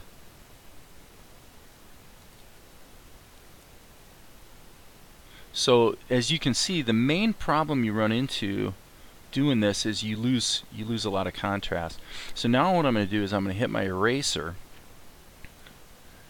Oops. And what I'm going to do is I'm actually going to turn the opacity of my eraser down so I can sort of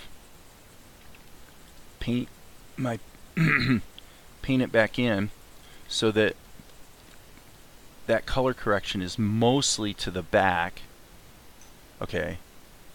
Yeah, that definitely looks better. And now what I'm going to do is I'm going to turn the opacity of my eraser way up, but the size down, so I can start painting back in a few details here. Oops, I want the eraser, not the paintbrush.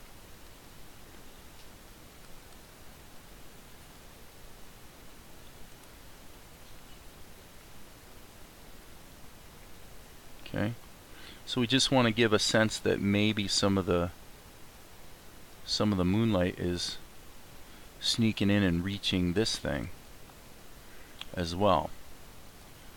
And the good thing about that is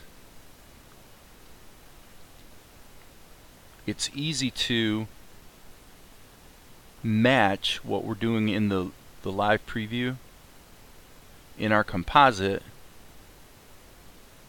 And actually, I'm going to go with 50%. 50% opacity. Well, maybe not. Let's go all the way.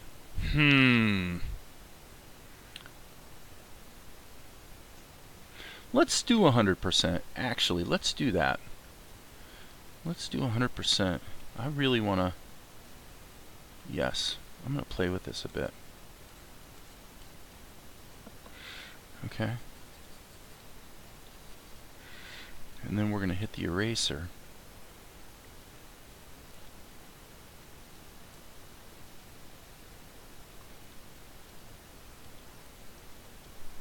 Let's zoom back out here.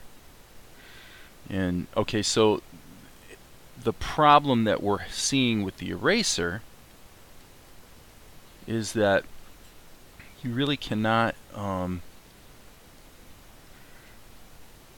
control the softness of it that well.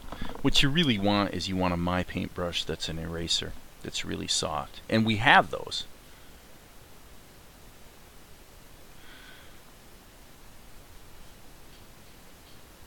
So I do like that. And if we turn the preview on, it looks like the preview is giving us, it looks quite close. I think something's going wrong here. I don't think we're seeing what we're supposed to be seeing. I could be wrong, but let's go down here.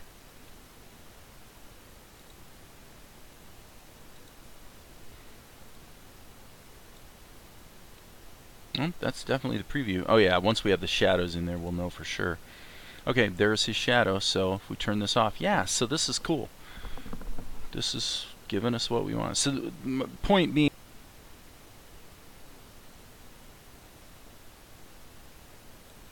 and we'll call this beams or moonbeams. Okay, because in the schematic view, that's got to be mapped to the layer that's animated, which is the wide shot. So that's pretty easy. Come on, schematic view, maximize. I sound like a maximal. Okay, so there's the wide shot, and the column we just created is called moonbeams. Where is it? Ah, this is it. I hate the way it does the... the oh, this is the effects browser. Sorry, guys. So the moonbeams need to be mapped to the wide shot, so it pans up with it. That's brain dead easy. Dead easy. Okay. So the only thing we're really getting from the post-production that changes the way it looks, pretty much, is the shadows on the ninjas. So I'm pretty satisfied with that. I do feel that if most of the animation was pre-baked, it might be a little faster to do this level of post-production in Krita. But let's take this overlay off.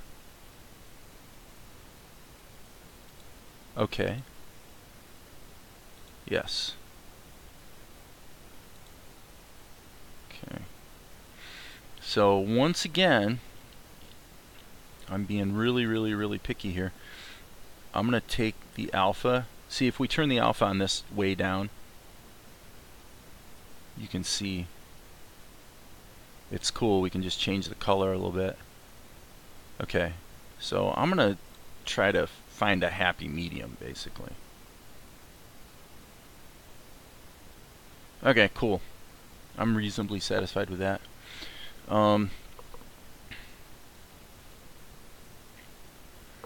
So if you're late to the party, sorry to be checking out just when you showed up, but I've been at this for a couple hours and I'm ready for a break because actually these headphones are starting to hurt my ears. So I think with that, I'm going to call it good for today, and I'm sure I'll be back with it tomorrow. So adios, guys.